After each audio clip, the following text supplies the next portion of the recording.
place is Switzerland. The time, early spring, 1978. An unusual team of people makes its way to a secret rendezvous. Their goal, a tiny mountain village named Schmidrutti. Head of the team is Lee Elders. Based in Phoenix, Arizona, he runs a company called Intercept that deals in industrial counter-espionage. Britt Elders, his wife and partner in Intercept, specializes in electronics. The third member of the team, also a partner and longtime associate, is Tom Welsh. They were brought here by Wendell Stevens, retired Air Force colonel and for over 20 years one of the world's leading UFO investigators. Their mission? To check out one of the most remarkable UFO cases ever reported. One that has been called alternately too good to be true, the hoax of the century, or the start of a new age for humankind. Steve, how long has this case been going on? Since 1975. How many sightings or experiences has this man had? Well, he's had over 30 that I've heard of so far. What makes the case so special in your mind? Why bring us all the way up here from Arizona? Man, up to now we've been dealing with just the tip of the iceberg. There's a mountain of evidence here. There's other witnesses, there's lots of photographs, there's recorded sounds, there's landing tracks, a lot of things in this case. Bigger than any case I ever saw before.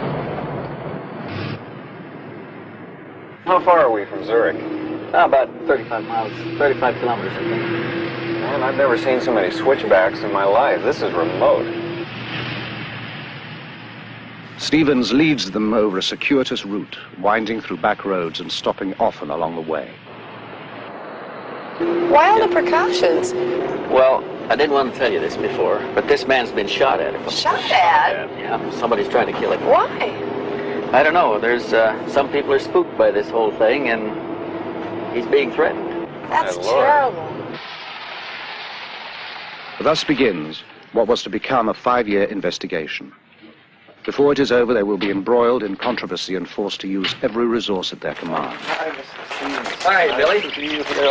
Yeah, I brought my good friend's been telling you about. This is Britt Elders. Hi. Good to meet you. Lee Elders. His name is Edward Meyer.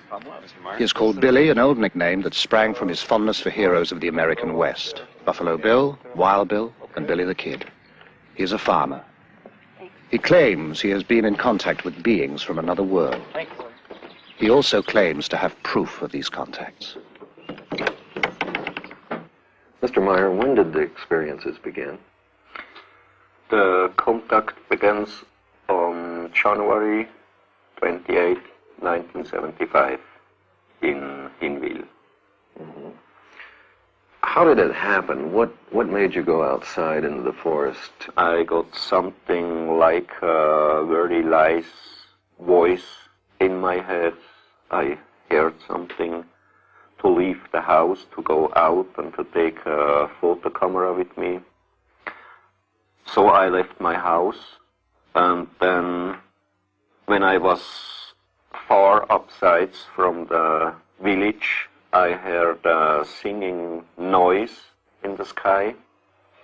And when I was looking up there, I have seen a disc. This disc was flying over the clouds, and then it came to the point where I was staying with my motorcycle.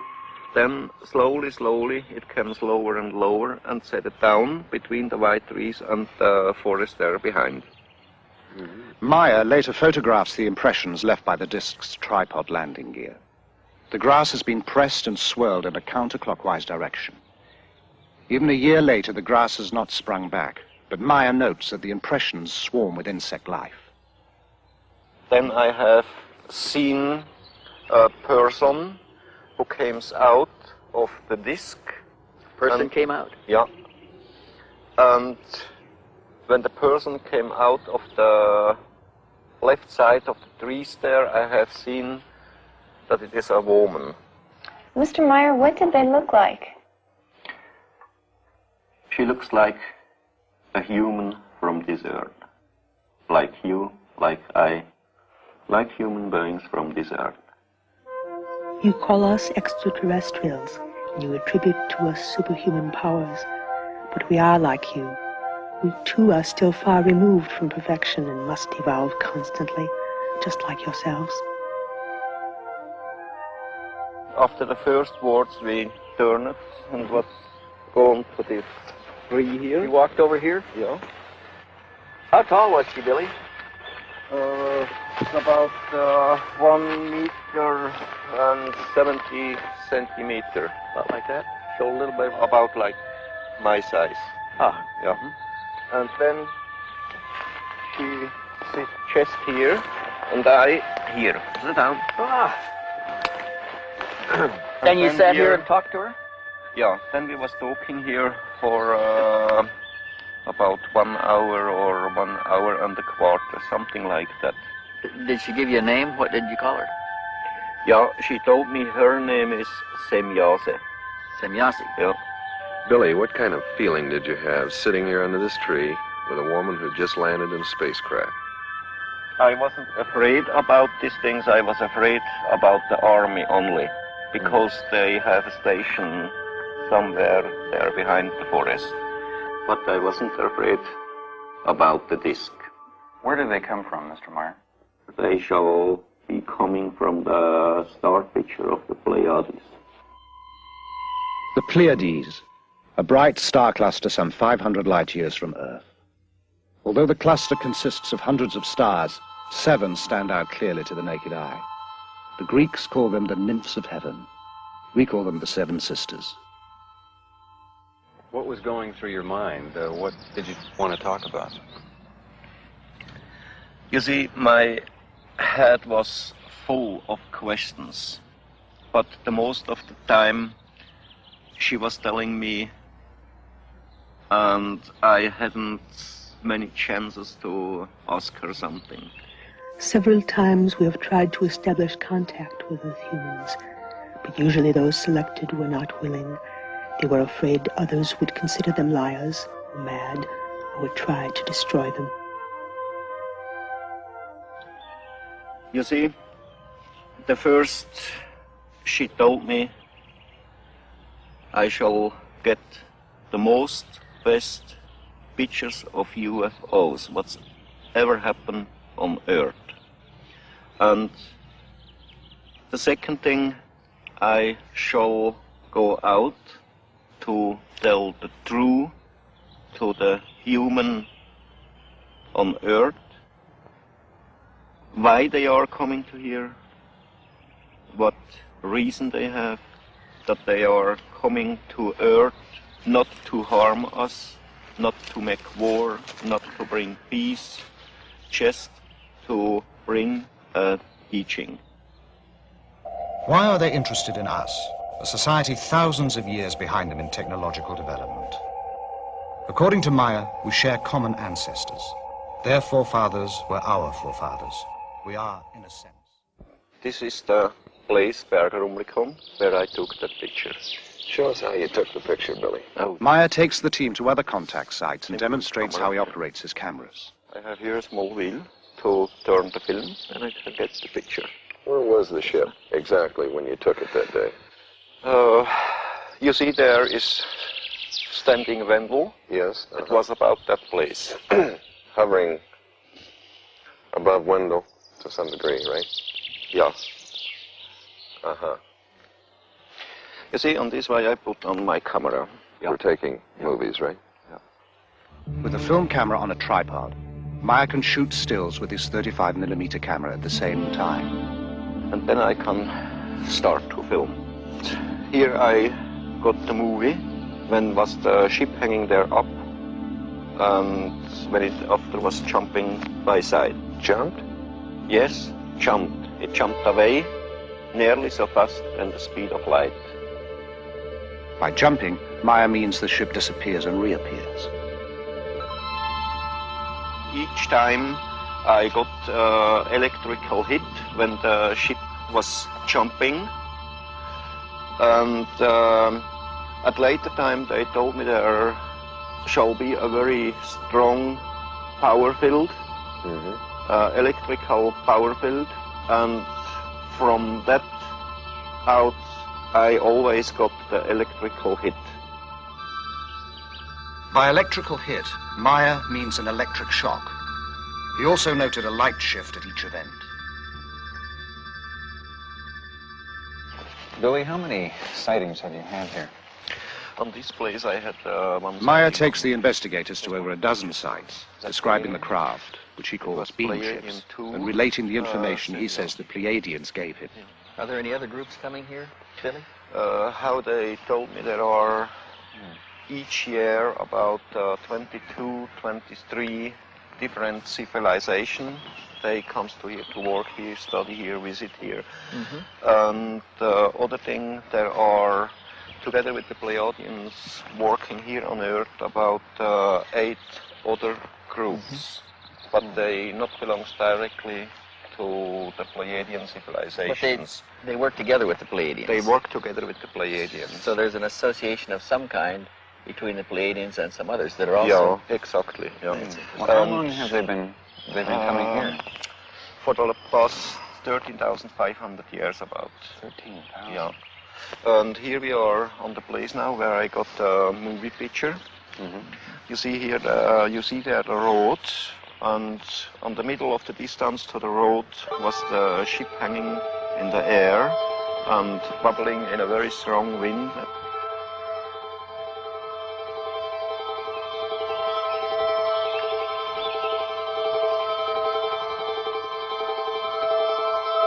And in the background on the road was driving cars from Teilingen to Rumlikon and from Rumlikon to Teilingen. But if somebody have seen something about the ship out of the cars, I don't know. You didn't hear anything after that? No, nothing.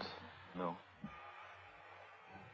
But there are other witnesses to some of the sightings. Ernst Keller-Müller lives down the mountain from the Meyer farm. And what did you see from here, sir? Wat hebben ze gezien? Van twee had hij gesichtet. He saw the lights and then they disappeared and then they came on again. That's why he noticed it. And then what happened? Wat is nog aan gepasserd? Dann hat sich das, was abgeleuchtet hat, sich dann leicht abgesenkt, ein Stück weit. That one that had the light going below also went down. Went down to the ground? Not all the way to the ground, but the other ones stayed in the same place and this one went further down. Isn't that the direction of Schmid-Ruti over there? Yes, that's the direction of Schmid-Ruti. Have you ever heard of anything going on over there in the Schmid-Ruti area? A couple of days later he called Schmid-Ruti to find out. Did you know Mr. Meyer at that time? Nee. And then behind us the forest, it was a little light. Bernadette Brandt, a computer programmer. So? And it jumps like a ball. Like it bounced? Like a ball. It goes up and down and up and down. Did it get bigger? When it goes up, no, the same greenness. When it goes up, it was white, and when it goes down, it was red. The nearest thing to a government official in the area is the postman in the village of Schmid-Ruti. Have you seen any of the photographs yourself? Ich habe etwa 2, 3. Only 2 or 3. Do you believe them? Ja, ich weiß es nicht. Ich kann nicht. He says he can't imagine how you can take a picture like this. He's the kind of a guy who only believes what he sees himself. Jakob Bertschinger works the farm with Meyer. Okay, he saw the light ball going away from here, from him, within that 45-degree angle. 45-degree angle? Well, that's right. And he can't tell how far it was. It was very difficult to say. But then it stood still, that ball of light, and changed direction, came directly towards him with an unbelievable speed. My name is Elsie Moser. I'm living in Niederglatt. I am a school teacher. The first time when I saw it, it was up here. I saw it with about 7 other people. Were you frightened? No, not at all. I was thinking, oh, well, okay, now I have seen one. Guido Moosbrugger is not a neighbor. He lives about 2 hours away in Austria. He heard about the Meyer experiences and came to see for himself. Have you ever had any experience with Billy in connection with these things that are going on here? Yes, I have seen a few demonstrations myself, especially at night, and was present at the landing site during one landing. And I saw other things. A lot of things happened in those 6 years. You have seen things with your own eyes. Did you ever photograph anything? I was allowed 2 times to photograph at night. As we sat inside the car, we saw all of a sudden to the north, above the meadow, out of nowhere, a fire-red disc, about as large as a headlight. And then what happened? And then it suddenly disappeared. Then there was a short pause, after which, at the same place again, appeared all of a sudden a silvery white ball. Then there was another pause, and then the same ball appeared again. It flew toward us, got larger and larger, then shrunk, collapsed, and then, like magic, it was gone. And best of all, it looked like a shower of sparks. In all, over 30 other witnesses corroborate Meiers' testimony. The contacts continue at a furious pace, sometimes 2 or 3 a week. Meier claims to have had over 130 meetings. He has taken hundreds of photographs and has over 3,000 pages of notes. For a long time, we've had an urge to contact someone who sincerely wants to be helpful in our mission. Here and there, we open such contacts with inhabitants of different worlds, but only when they have developed enough to become rational, thinking beings. Then we prepare them for the thought that they are not the only rational, thinking beings in the universe.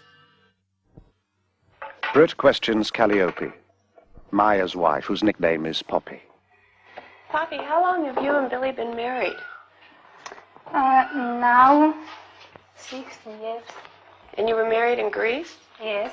Uh-huh. What did you think when Billy first told you about these experiences? Her English shaky, Poppy reverts to German. Ja. Ein bisschen schwierig am Anfang gewesen. It was difficult at the beginning. Weil erst einmal because she never knows anything about this case. Oh, she didn't know? No. When did she find out? She says Billy takes a long time that her tell her something from the UFO. And then how did you feel about it? Beunruhigt einerseits, weil and she was thinking why this happened all to me.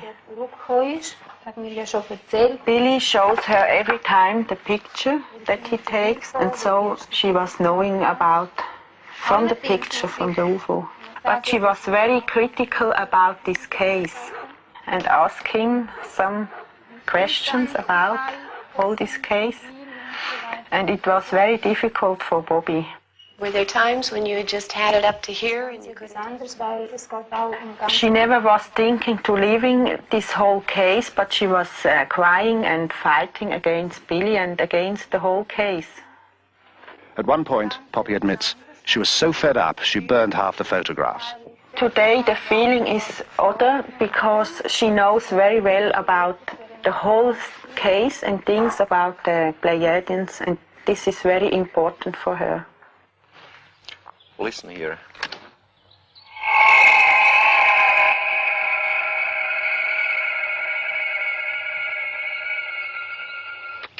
Wow. You recorded that here? My wife recorded this one here, and in the meantime, I've been there down where he's standing Lee with the other recorder. You had another recorder down Yes. there. How high was the ship above you? About 60 meters. 60 meters. How far would you estimate it is from here Oh, down there today? I think some 300 meters. The sounds bear no resemblance to anything Stevens has heard before. Meier gives him both tapes for analysis. Overwhelmed by the evidence they have gathered, the team meets to plan the next stage of the investigation. We're getting it all. We'll leave tonight? Yeah. Okay, on Meier. I think Meier is a very sincere and honest type person. What do you think, Steve? Has anything changed since you were here? The man seems to be the same, but there's some things changing around him. He's better off. He's got more people around him. More things are happening, but he still is basically sincere. What about the psychological aspects to the man? Do you think it's possible that he's a little schizoid? I mean, it's difficult to tell if what he's saying the Pleiadians are telling him is actually coming from them or coming from him. How do you determine that? Well, we can never prove Too many that other people aspect involved. of the case. Others have seen the same thing. There's a terrific cross-section of people here. You've got a school teacher, you've got a commercial pilot, you've got a businessman, you've got a CPA. They're as good as any average cross-section of society we've got. And they all tested him themselves to their own satisfaction before they ever got this far. Well, I think we ought to go back and throw the book at this one. Everything we can. Top technology, we can get involved. I think we ought to let the chips fall where we may and just see what we find. We're going to run down and say goodbye to Meyer, and we'll tell him goodbye for you. Give him my best. Okay. I'll see you later.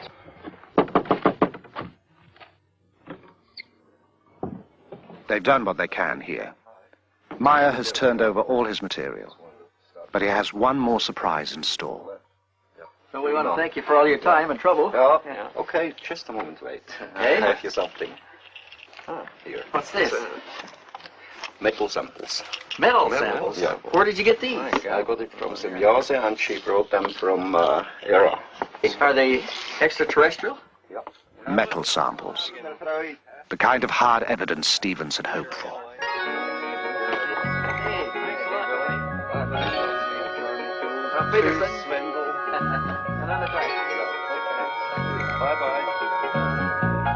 We got the Vogel tape in. Great. Back in Phoenix, the investigators begin to sort out the massive material Meyer gave them. There are hundreds of photographs, the 8mm films, sound tapes of the beam ships and the fragments of metal. They know they will have to call in scientists from a variety of fields to help assess the evidence. The task appears monumental. Thanks, hon. Tom, what about you? Yeah, I'll have one too. Okay. They decide to check the photos first. If these are fake, the rest doesn't matter.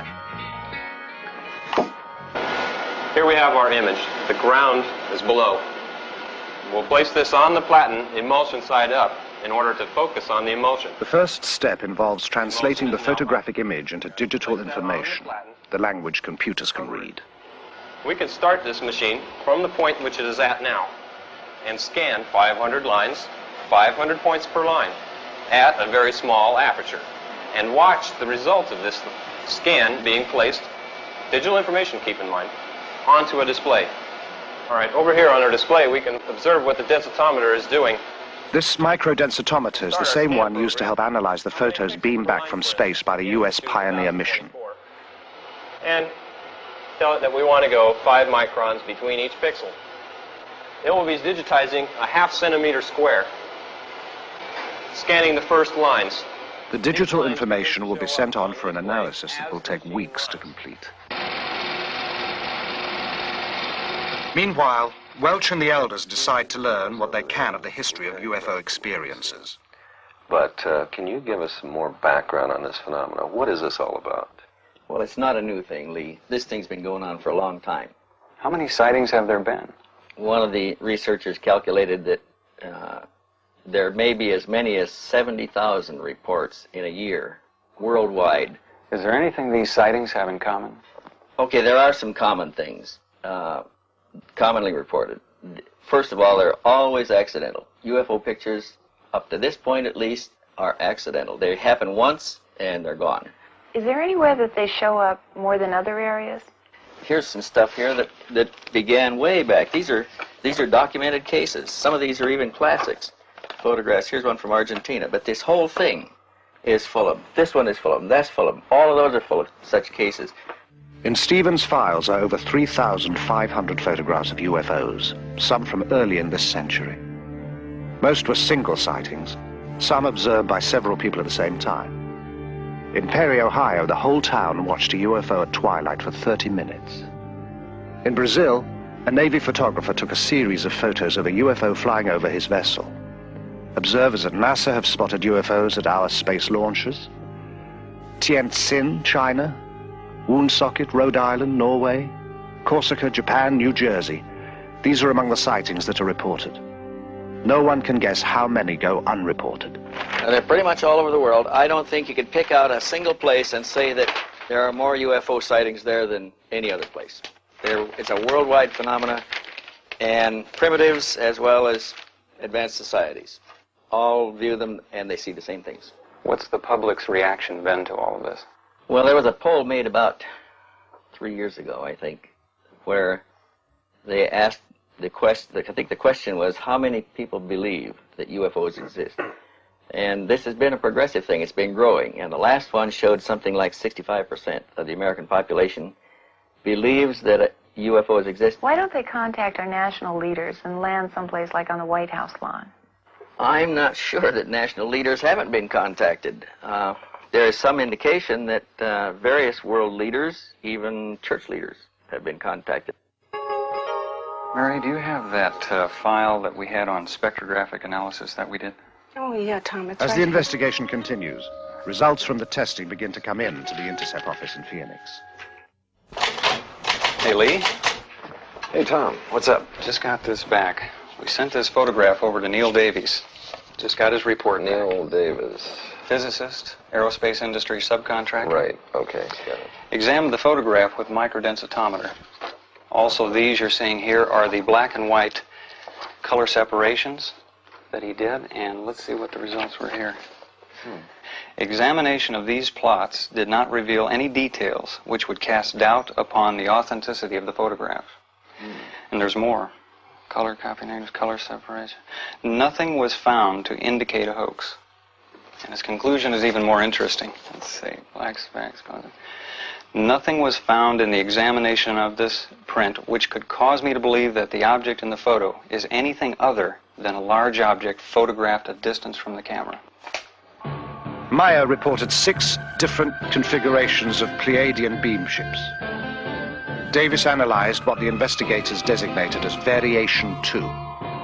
Variation 3 now goes to computer analyst Jim Dilatoso.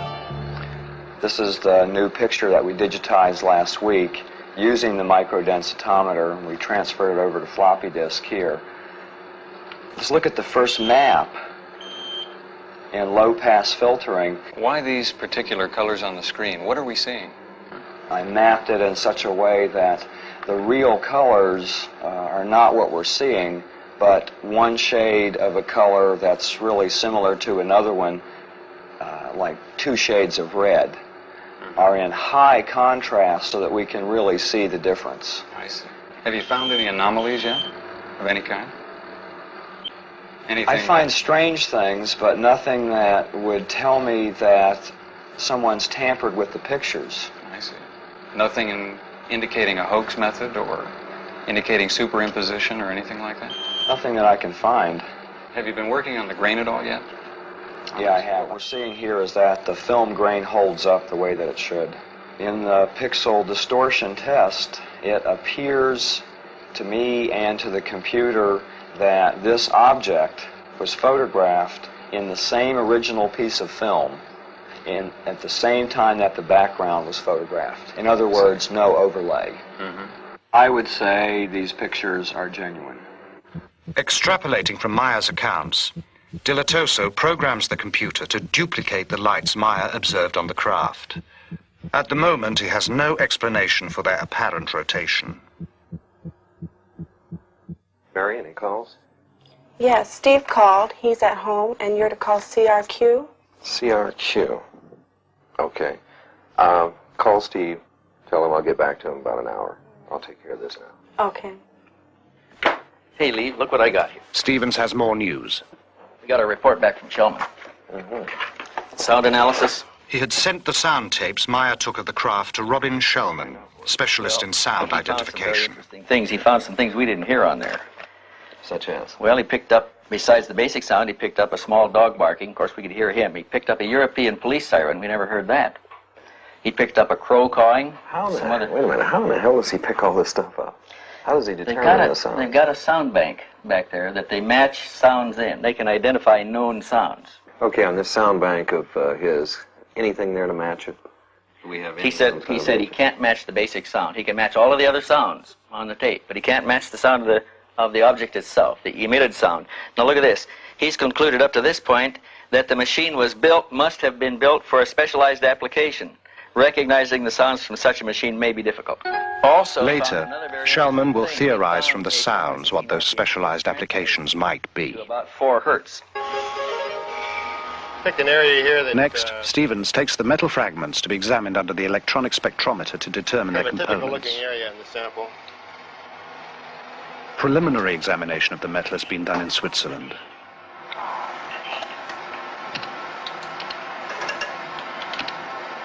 And we've got the little marker bars here that we can line up on each peak as they come up. This one indicates we have silver there. Over here, let's see. We've got some copper, small amount of copper. It looks like about all that's in here at the moment. The big band here is silver, though. The big one is silver. Later analysis of other fragments also reveals small amounts of thulium, a rare earth element that is difficult and costly to extract here. This is one of the...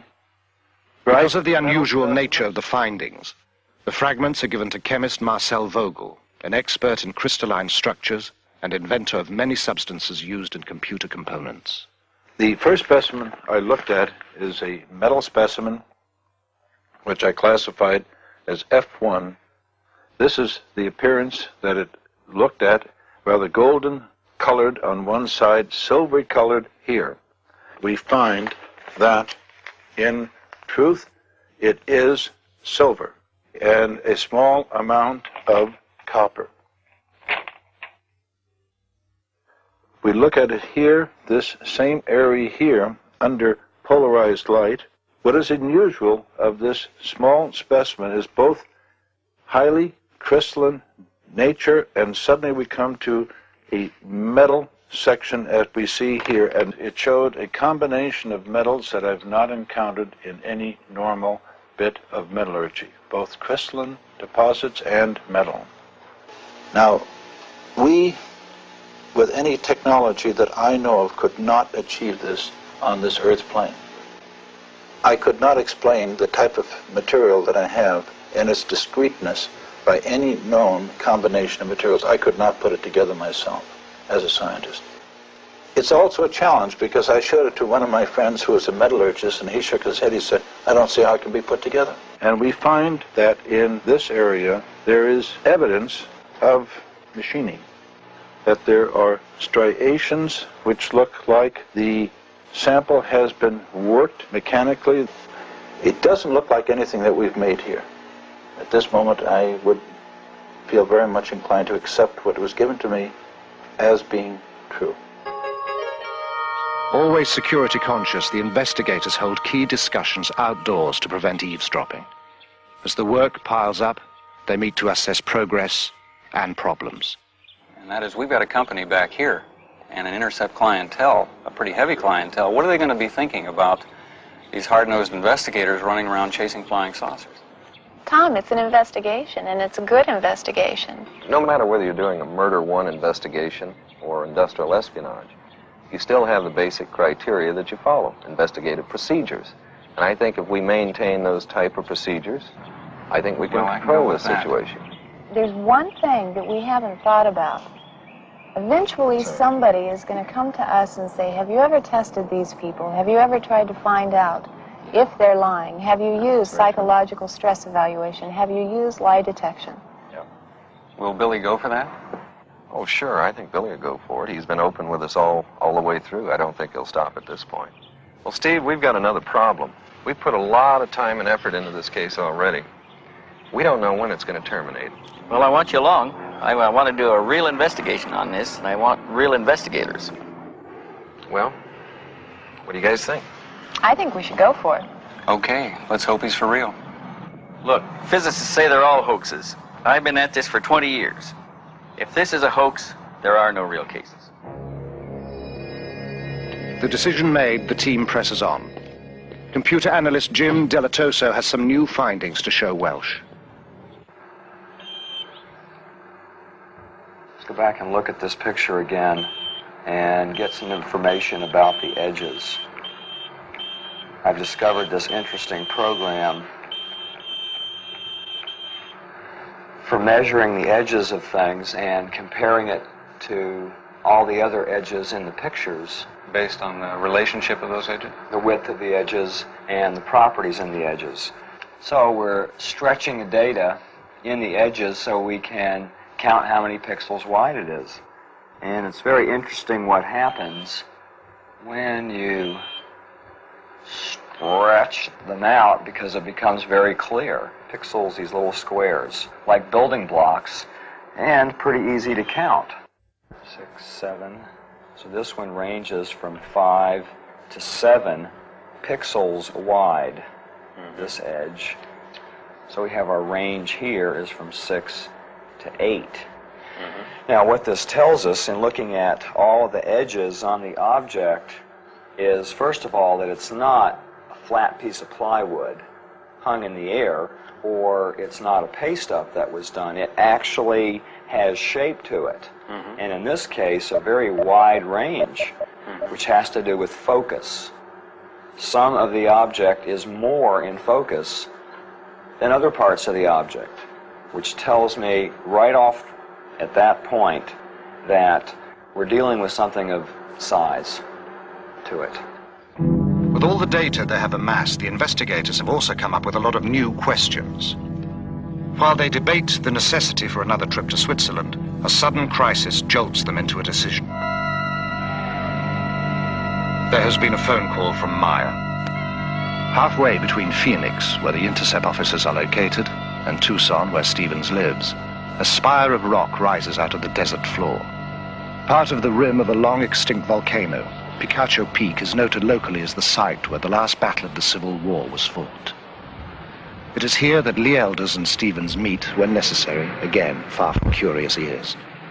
This time, Elders brings a disturbing message, one that will add a new urgency to their work. Hey, Lee, what's up? Hey, Steve, how are you? Good. What's going on? Oh, God, we've got some problems. Problems?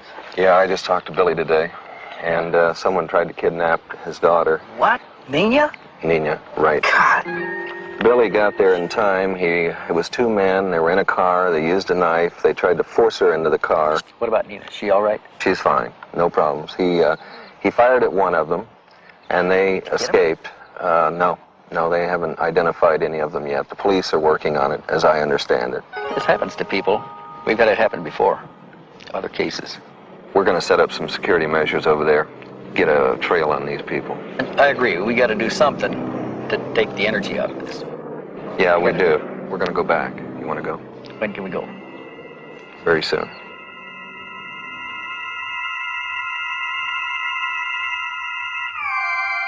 Hey, amigo, any phantoms up there? Clean up here, but I want to check for third wire. In Switzerland, the investigators start their security sweep with the phones. No infinities. Everything looks all right. I tell you what, we better run a TDR up the hill, though. See if anything's hanging on the line. What do you think about, what can we do with the people? We've got to do something. There's two things we've got to do with them. One is we've got to get them to change the patterns, primarily Billy. Change their movements, change their patterns. Second thing we've got to do is we'll have to indoctrinate them on security. Probably set up a night watch situation of some kind. Have enough weapons here where they carry weapon, flashlight, walkie-talkie? Carry the whole thing. Patrol the grounds at night. New additions to the farmyard since their last visit include a pair of peacocks whose raucous squawks make them as effective guards as the farm geese. There are new photos, too, and more film. In some, the beam ship hovers by a tree. Meiers says they use trees as a kind of magnetic ground. Two or more ships in the same shot are almost unheard of in UFO photos. Meier has dozens of such pictures.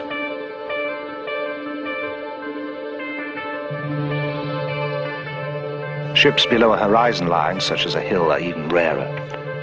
In this photo, a Variation 2 ship controls a smaller unmanned drone ship, designated as Variation 5.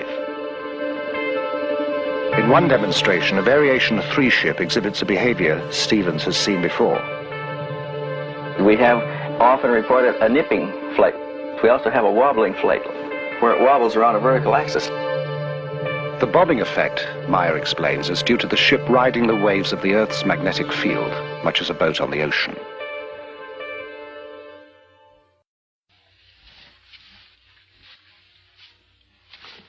When Meier is about to have a contact, he receives a cooling sensation on his forehead. The communication is telepathic. He prepares carefully. He is usually taken aboard the beam ships, but is unable to describe their interiors very well. There are no words, he says. Apparently, they are totally unfamiliar. The gun is a precaution, due to the threats on his life. The hat is a favorite, one he picked up on his travels in the Middle East. The tattoo he received during a brief stint as a sailor. He dresses well because he can be gone for hours and the weather in these mountains changes constantly. The walkie-talkie is a necessity because he is often left far from where he parked the bike and must call to be picked up.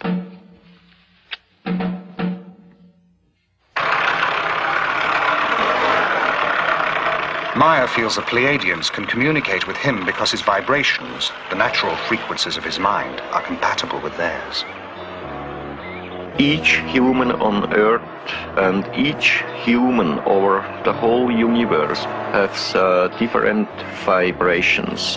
The vibrations of human is made out of his thinking, and the vibration themselves, they are something like magnetic electrical waves.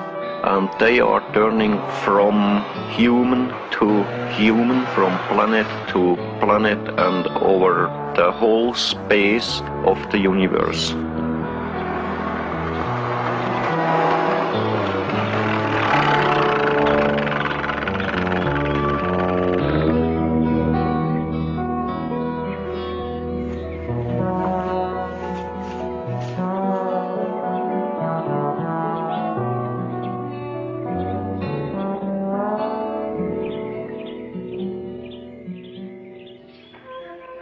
When entering your terrestrial state, we must make an adjustment in our vibrational patterns.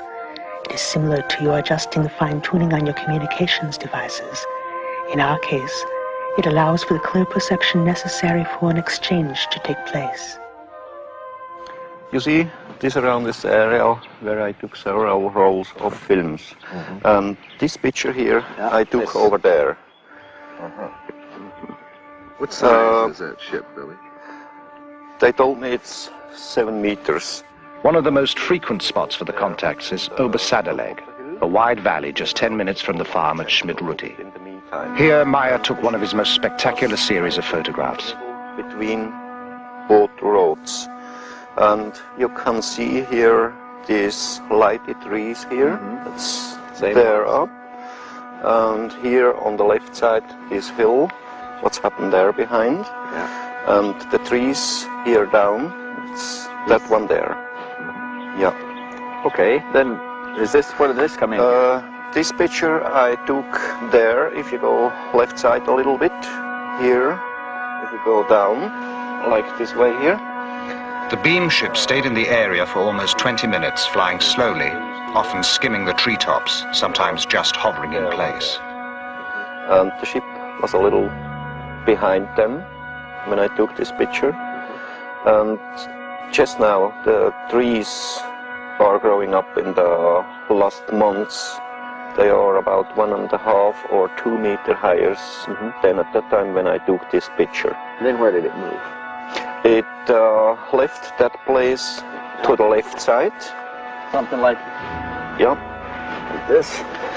And then it was moving over there. You see here the small tree where it's happened there. This one, that's that there. Did it come across in front of the trees like this? Yes, yes. And you can see there behind, left side of this one, this tree, the higher one there. Yeah. And after this picture, I got the other one to that position there. Further over? Yeah. Wait a minute, I think we got another one in here now. Yeah. The one in between there, right? I had to go back a little bit, there down, and from there I took the picture. That's the tree, there down, what you can see. The investigators are impressed by the vastness of the valley, the steep drops and the obvious difficulty of hanging models from anywhere to fake the pictures. The stunning clarity of the pictures and the accessibility of the site gives the investigators the chance to put the photos through another test. Billy, this, we're using this to measure distance. It's the latest in infrared measuring devices. It's actually a small computer. It's made by Wild Heerbrook here in Switzerland. And what we're trying to do here, Lee is up there with the reflector. And what this will do is send infrared light out and reflect out of that reflector back here. And this will rapidly tell us the distance and will also tell us how much higher or lower he is. That's about where you're standing, right there. That's right, the place, yes. Okay, we'll go to on systems. Yes, we've got 1,262 feet, 0.85. The precise measurements and photos are fed into the computer. The edges of known objects, such as the trees and the hills, are translated into pixels. Since these measurements are known, the number of pixels in the edge of the unknown object, the craft, gives its distance.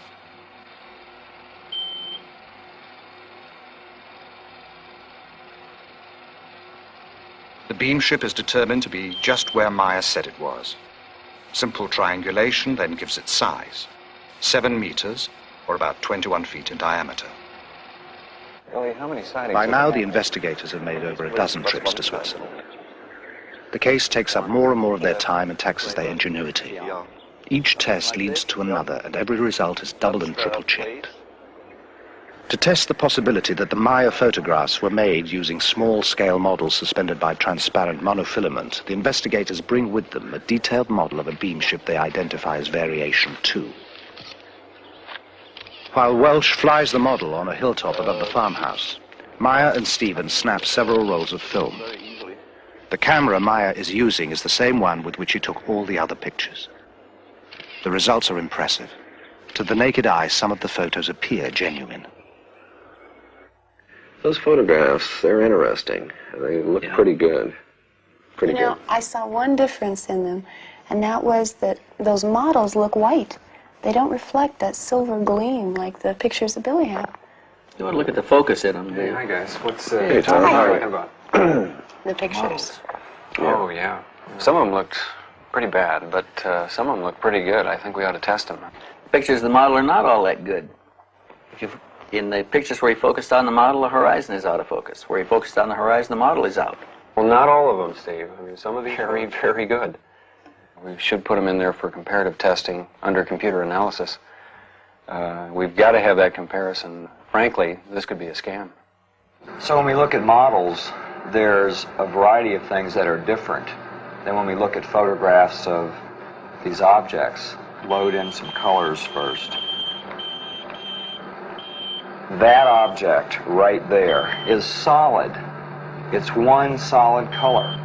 There's very little contour in it compared to other objects that are in the photograph, like the trees and things that we have color mapped in the background to be high contrast colors.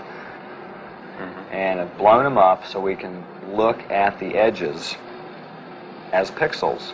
So we're going from the brown object to the horizon. It takes 2 pixels. I mean, you can count it with your finger. You don't even need a computer. Why is that important? What does it mean? There's no contour to the object. Remember when we looked at the other photographs that were taken by Meier, the width of the edges ranged from 4 to 9. Point of the story. This is a small model.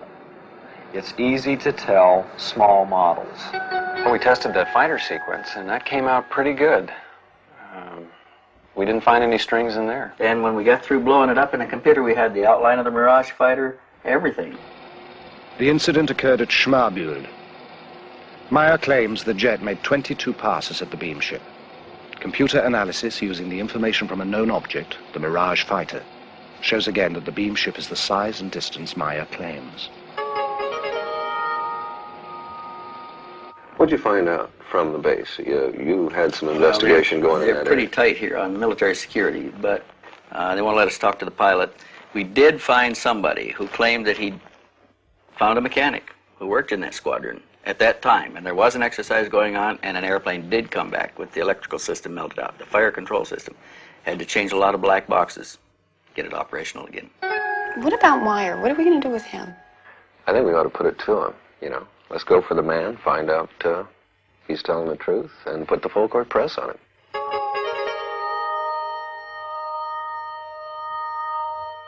How do they contact you, Billy? How do you know to go out and meet them?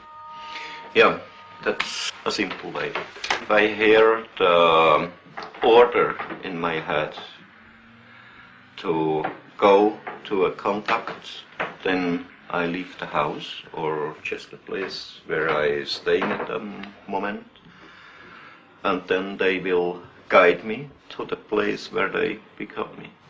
Well, let me ask a question. Why you?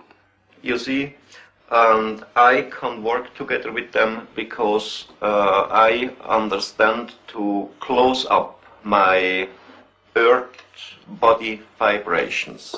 See, Billy's explained to me before that they perceive in Earth humanity all the vibrations of lust, envy, greed, avarice, all of the things that make us dense, and it gives us a heavy vibration that they react to as a bad smell.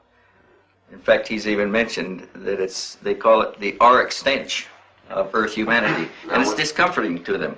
It gives them problems. It makes them sick to stay in their presence When he long. closes up his vibrations, are we talking about an altered state of some sort, like alpha, beta, or theta, as far as the consciousness is meditation? In a way, it's like meditation. He rids himself of all of the unpleasant aspects of Earth life. But Billy, the vibration of the earth human. you say they're advanced technologically. How far ahead of us advanced are they? They are about 3,500 years in their experiences about technology, far out from our level. And they study us because we represent an earlier stage of their own evolution. Yeah. You know, they had a war, they had trouble together, they was fighting together, and they needed a very, very long time to get peace under themselves. They made a very interesting observation at one point. They said that if we could now concentrate Earth's energies and resources, we could achieve all that they can do now in about 300 years of our time. There. If you've been in the ship, why not photographs inside of the Pleiadians themselves? It's impossible to make it, because there are powers inside, they always break the film. He's taken a number of rolls of film, and when they're developed, they're usually black. If they've got anything, it's wavy lines through it. So you're I lose it so hundreds of films. Why are they here now, and what do they want?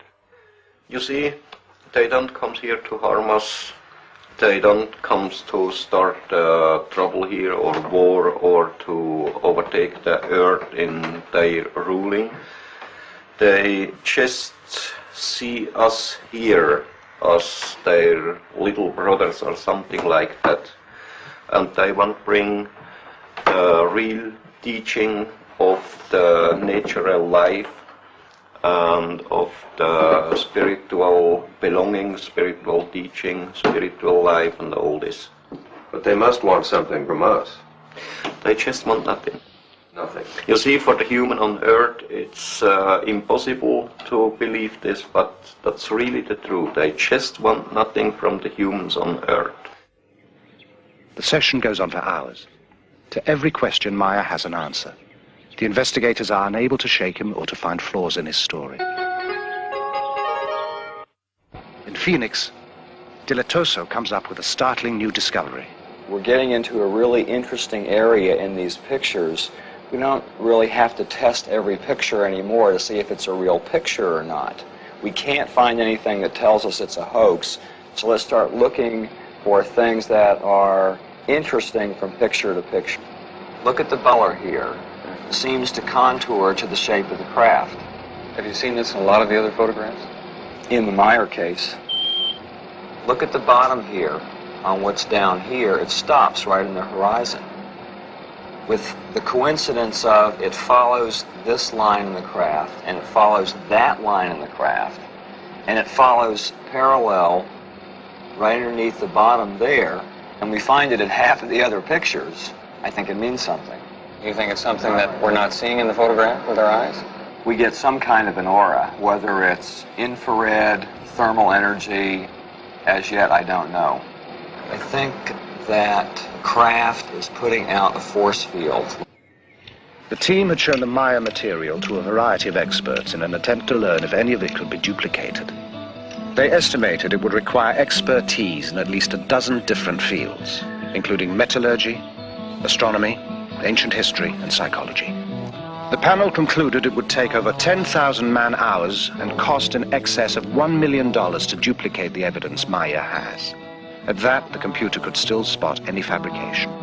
When we bought this center here, it was a picture like at the World War II end, and when we bought it, nobody of us had any money.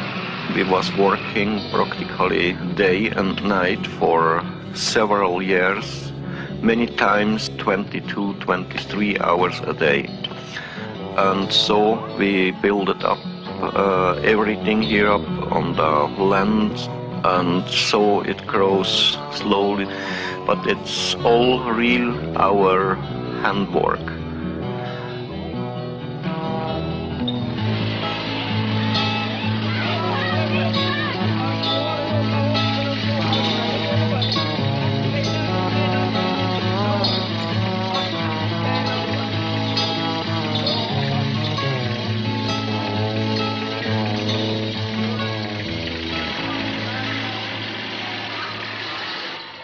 This is a psychological stress evaluation test, better known as PSE.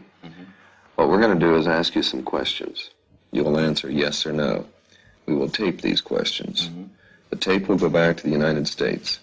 At that time, we'll test it through a computer to measure your micro tremors in your voice. It's like a lie detector test. Yeah. Would you agree to doing this? Go on, start it. Okay, first question. Is your name Edward Meier? Yes. Could you speak a little louder, please? Are you wearing a shirt? Yes. Do you live in Switzerland? Yes. Have you taken photographs of Palladian spacecraft? Yes. Do you ride your moped? Yes. Do you receive your mail at Schmidt-Rudy? Yes. Did you fake the photographs taken at Ober-Sadeleg with a model suspended, wait till the answer, or wait till the question is finished, suspended by a string? No. Let's do that one more time, okay? Wait till I finish. Do you live in Switzerland? Yes. The tape is taken back to be analyzed by Bob Phelan, a former criminal investigator with the Sheriff's Department of Colorado and a specialist in lie detection. Was also a yes answer. Number 3, do you live in Switzerland? Yes, he lives in Switzerland. There's enough stress here to indicate that probably isn't where he prefers to live, or he's lived someplace else. Question 4 was the first relevant question you asked him, is have you taken the photographs of spacecraft? His answer was yes. He's being extremely forceful, though not deceptive. And my opinion on that particular question is that he's being as truthful as possible.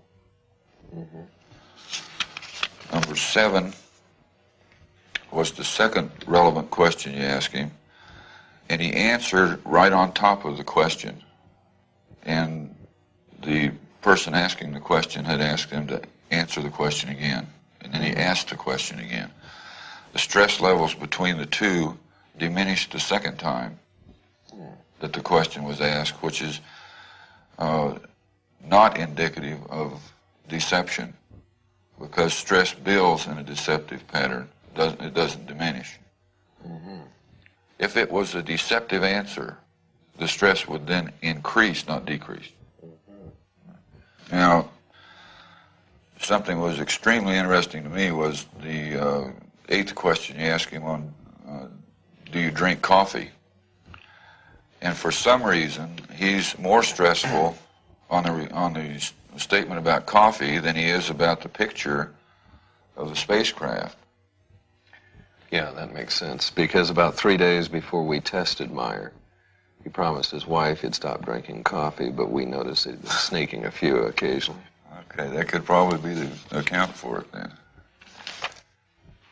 Phelan reviews the tape several times. He could find no evidence of deception in the statements about Meyer's experiences. Much of Meyer's film has been lost or stolen, but the remaining sequences are, as promised, the most astonishing ever released. In one demonstration, the beam ship flies around a tree, which can be seen to sway in the backwash.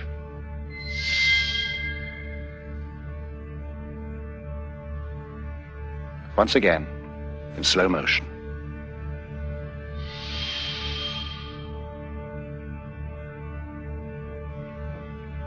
Even slower.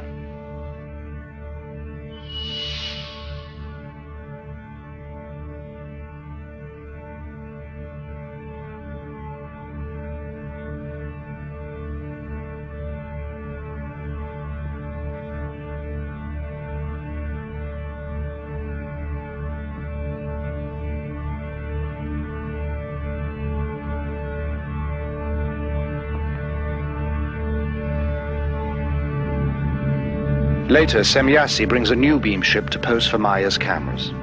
The variation quite unlike anything he has seen before.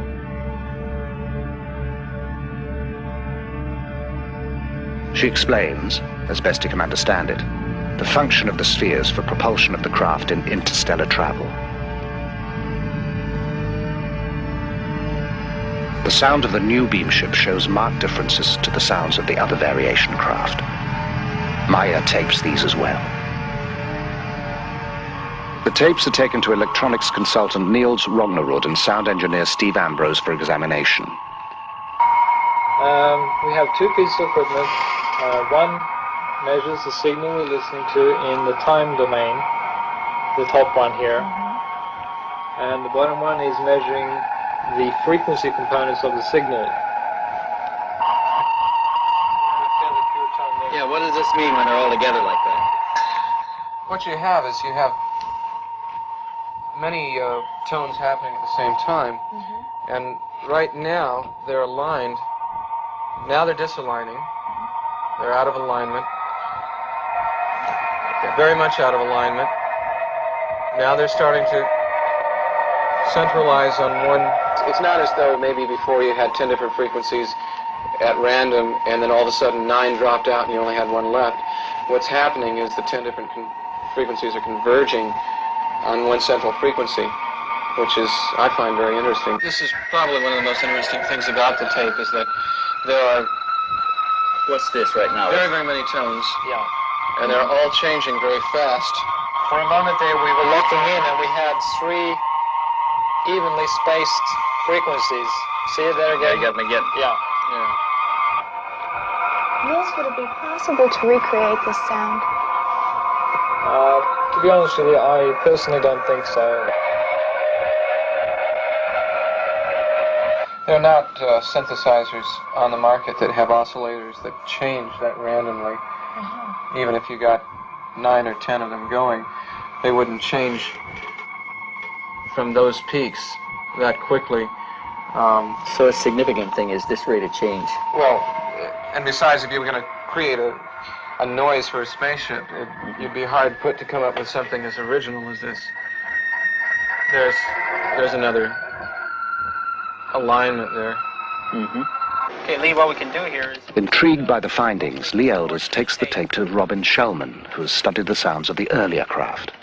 We're showing this throbbing, modulating beat that we hear on the tape. This beat, or modulation, occurs at these frequency peaks. Each one of these peaks is a discrete frequency. If you wanted to give a visual display, let's say we're talking a motor.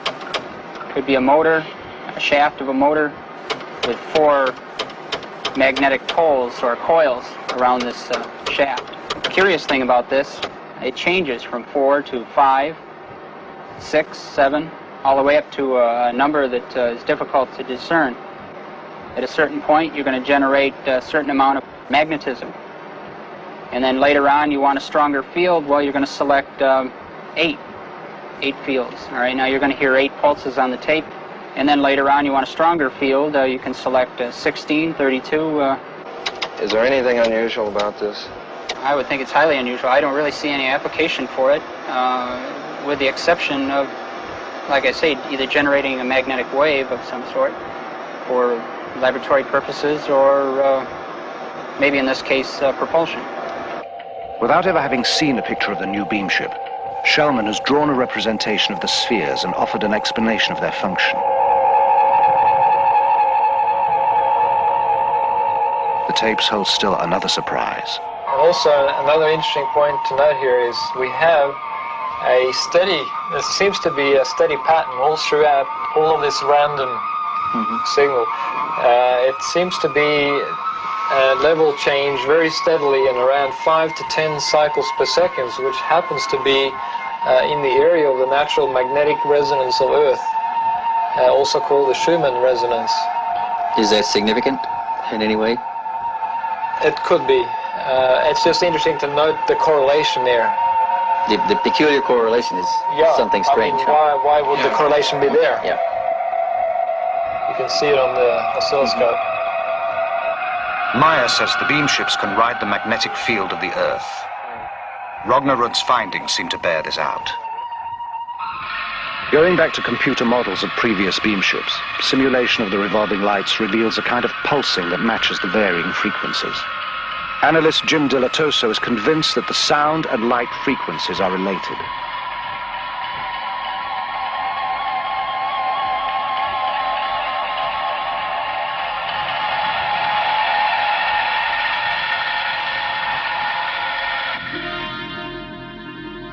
The phenomena might also explain the ability of the beam ships to suddenly disappear from sight and just as suddenly reappear. In this 8mm film, the beam ship at the top of the frame disappears and appears again almost simultaneously, just above the slope of the hill. As examined, the beam ship disappears and appears in the same frame, which means that less than 1/18 of a second has elapsed.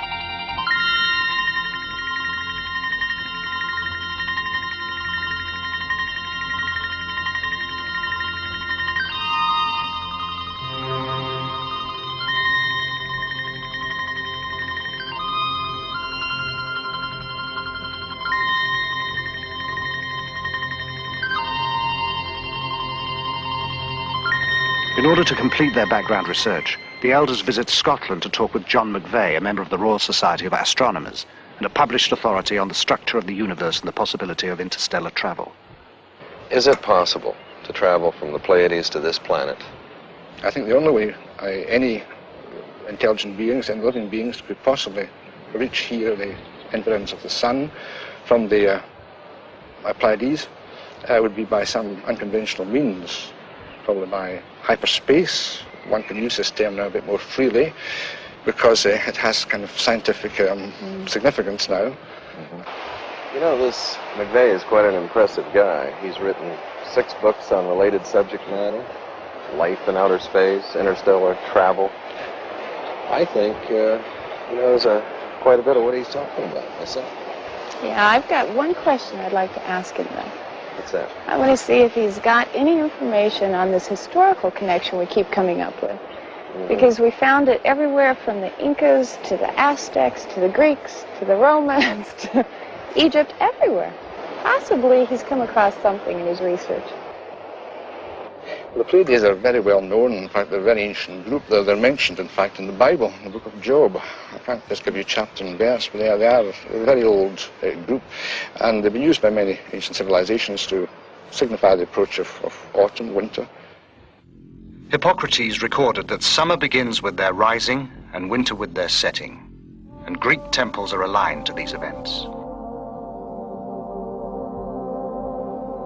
The Great Pyramids of Egypt are also aligned to the Pleiades. To some African nations, they are known as the 7 goddesses.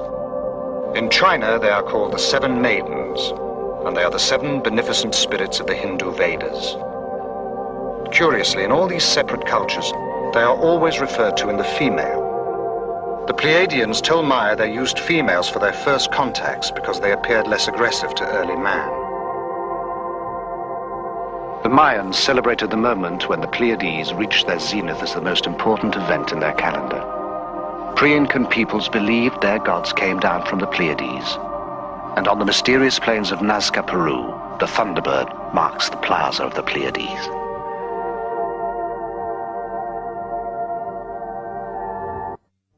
In other cultures, the cluster is regarded as the place of God's house, the center of heaven.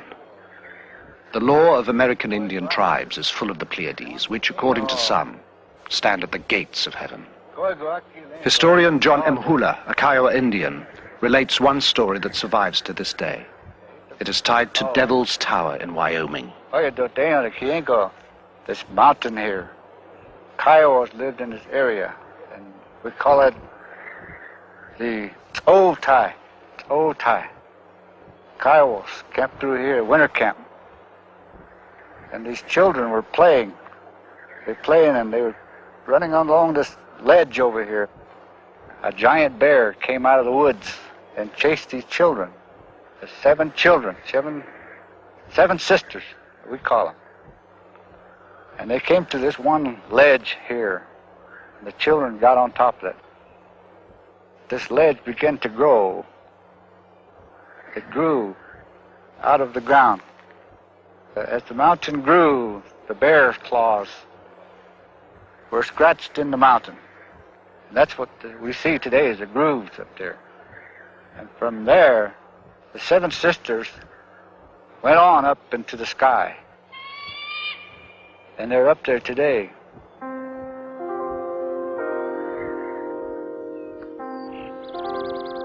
The Pleiadians today, they wasn't created and born on the Pleiadian planets. They came out of the planets of the system Lyra and Vega.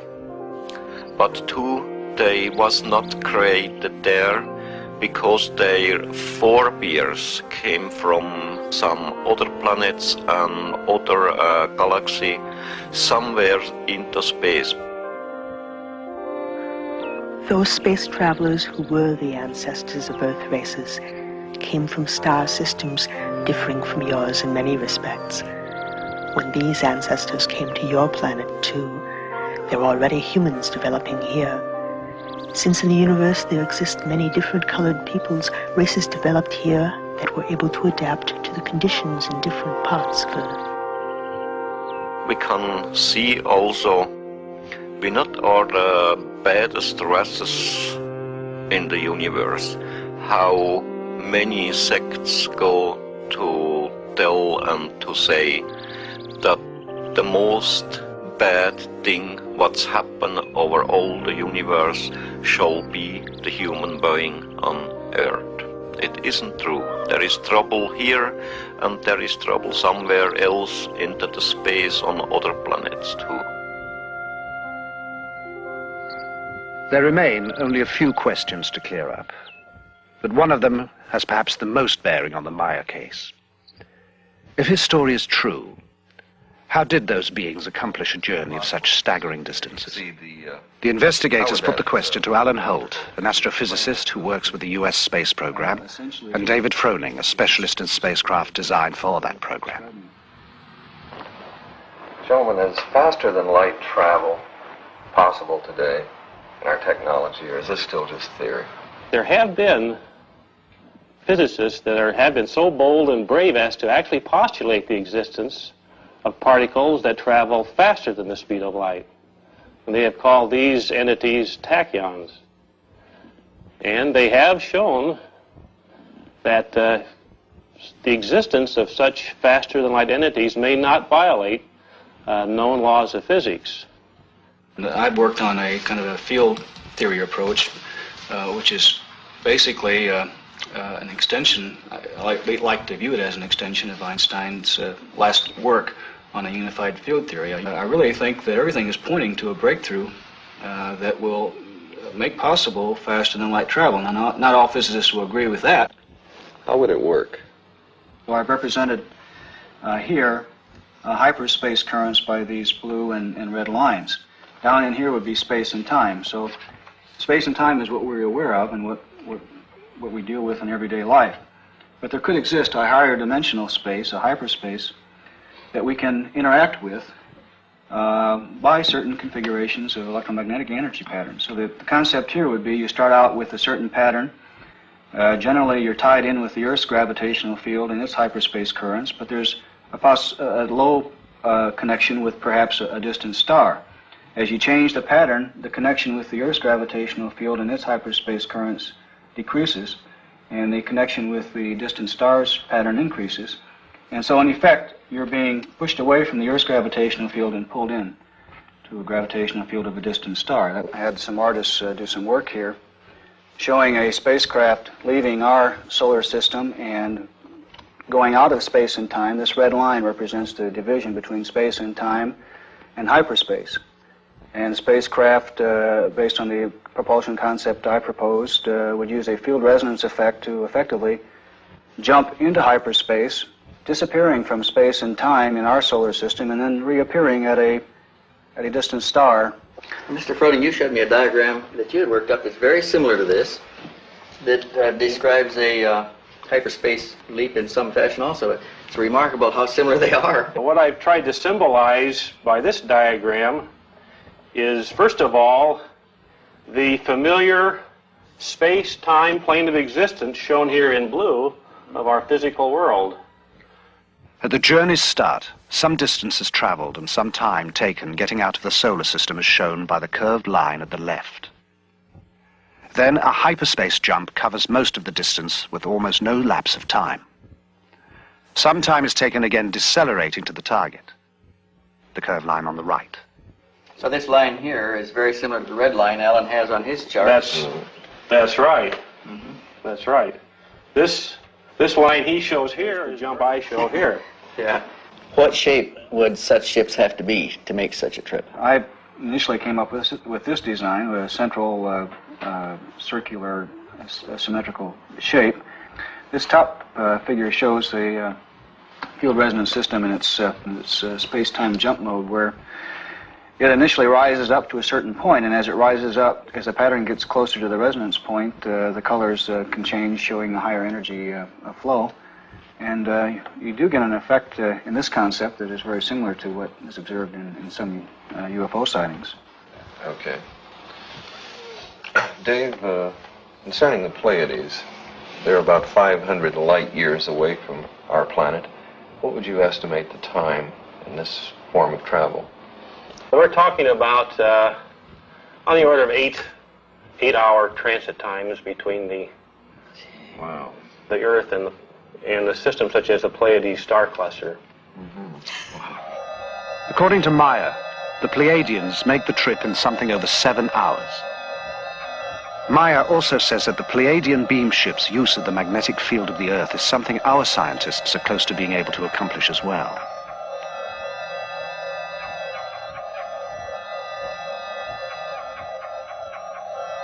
Using this information, the computer is able to project from one series of Meier photographs the flight path of the beam ships in the Earth's magnetic field.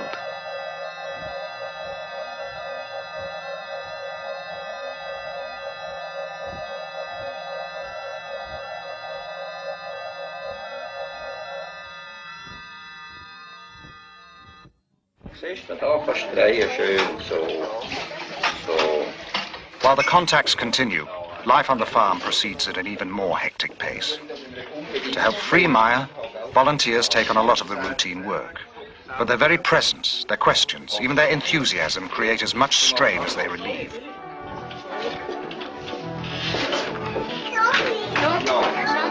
The last 20 or 30 years there was many people who have seen UFOs. There are many people around the world who likes sensation only. Other one who are doing hoax to get money, maybe to get a name. But there are really many contacts and many people who have seen UFOs. Between his work for the Pleiadians and the demand for his attention on the farm, Meier finds little respite.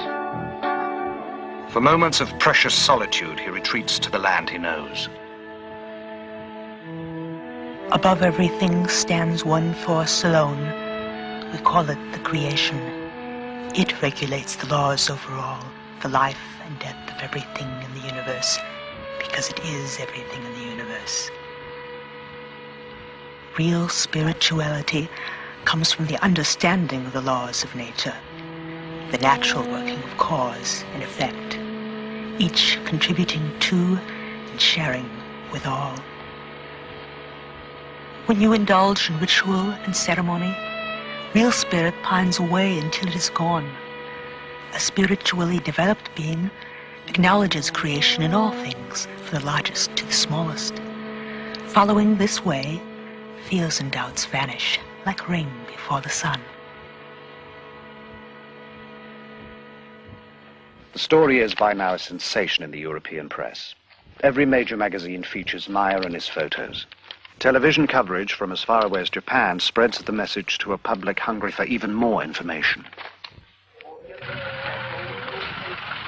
The quiet farm is suddenly a mecca, inundated with visitors eager to meet Meier, see the photos, hear his experiences firsthand.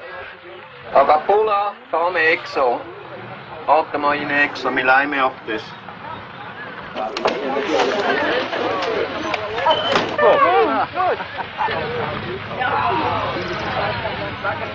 But Meier cannot refuse anyone. It is the promise he made to Semjase.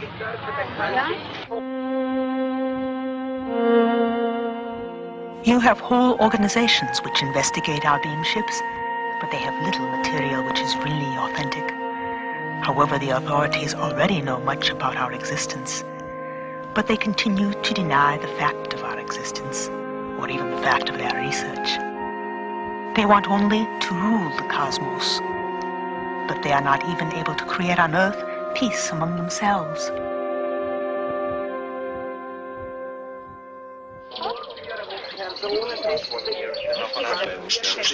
Many of those who come seek answers, assurance, even the promise that someone or something will save us. If we want peace and knowledge and love and everything here on earth, we have to change everything by ourselves as human beings from this earth.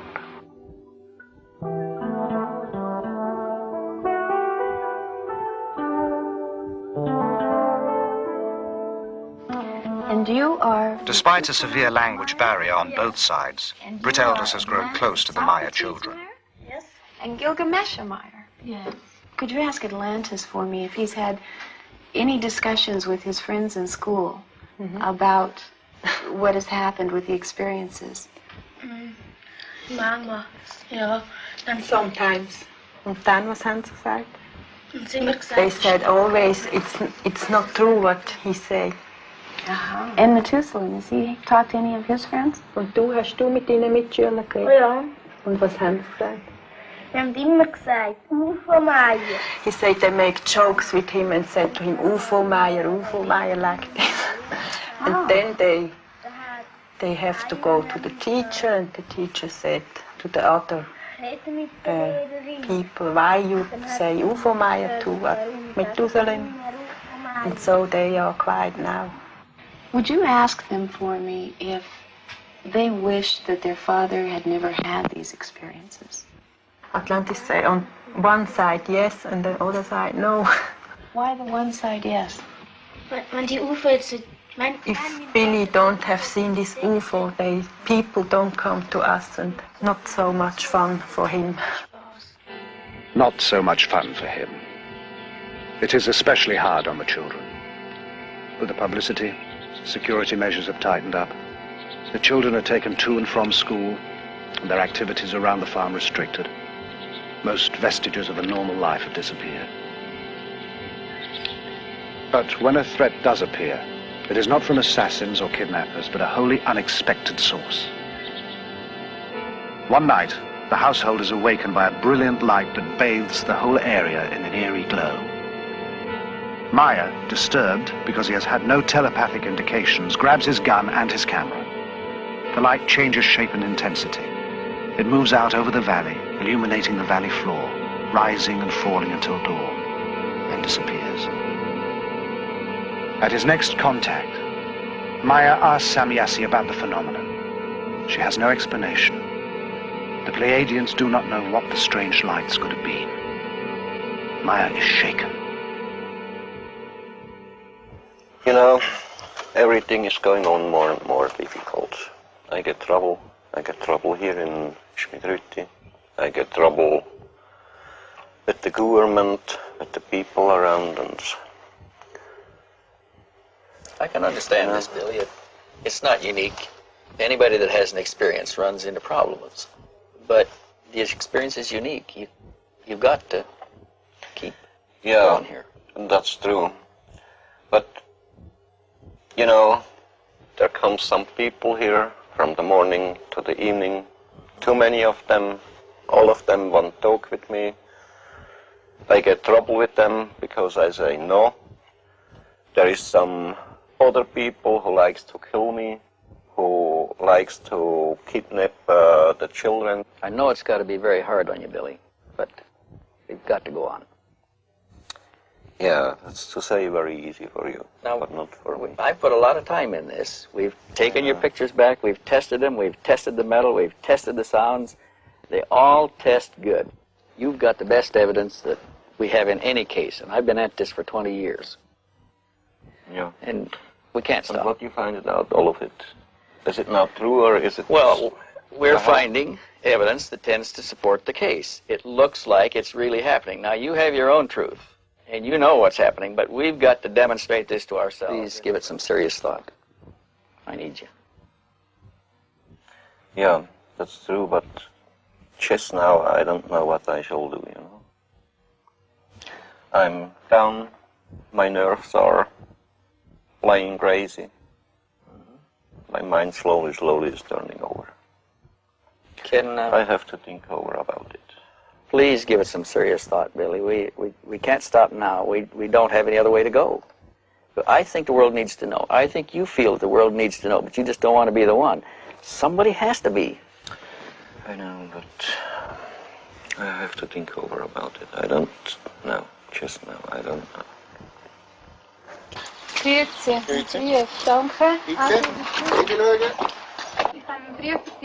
At the bottom of despair, an incident occurs that will reaffirm Meier's faith and give him the inspiration to go on. Stevens forwards a letter he received from a woman who had been seeing her daughter off at the Zurich airport. She shot several pictures, the usual departure shots, ending with a shot of the plane taking off. When it was developed, an object she had not noticed in the viewfinder of the camera had been captured on film. From the configuration, Meier recognizes it as one of the Pleiadian beam ships. Now he knows he is neither insane nor alone. For myself, I don't worry. I know the people over all the world calls me sometimes foolish, but too there is some other people who is thinking a little bit, there is other people who is thinking much, and then I don't worry if some of them calls me foolish or mad. Then I think it's very necessary to fulfill my mission, and I don't care about my health, I don't care about my life. If I have to lose my health or my life in fulfilling of my mission, then I have it to do.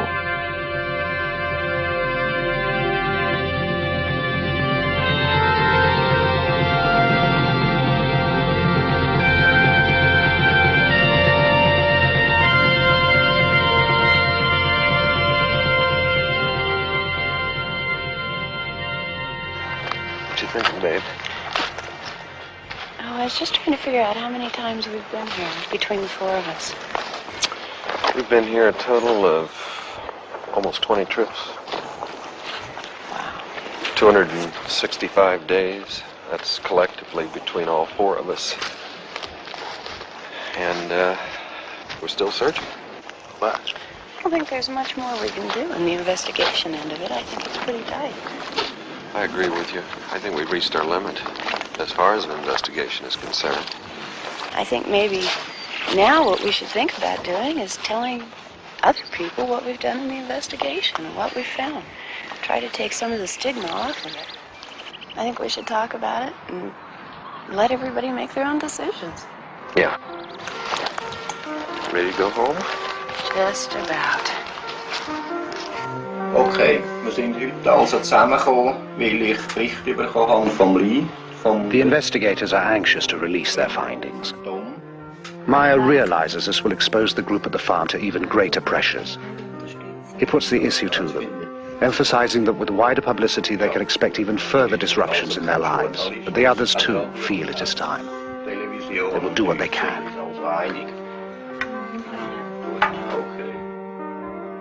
Why here? Why in this tiny, quiet, ordered country known till now for clocks and cheese? A banking center, aggressively neutral, a winter and summer resort. Nothing about Switzerland seems to indicate the choice. Except Meyer is here.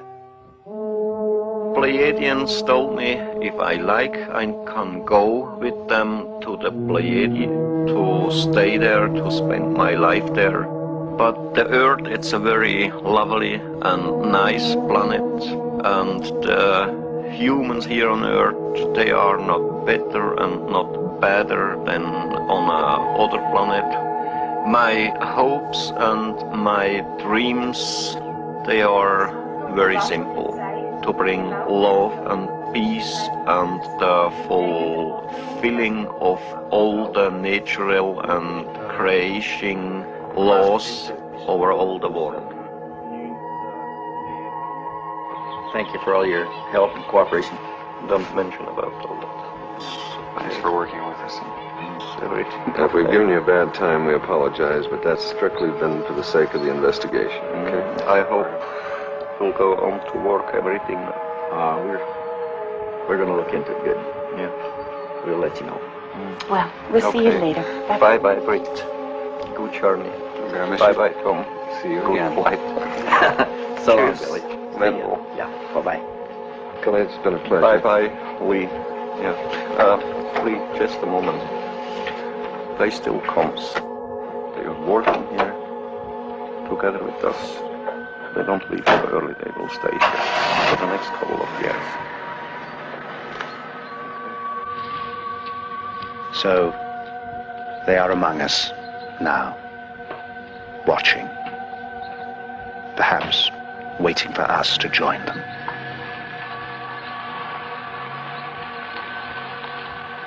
We are not superior beings, nor are we missionaries, but we feel duty-bound to the humans of Earth to tell them the only thing limiting the progress of the Earth human is the Earth human himself.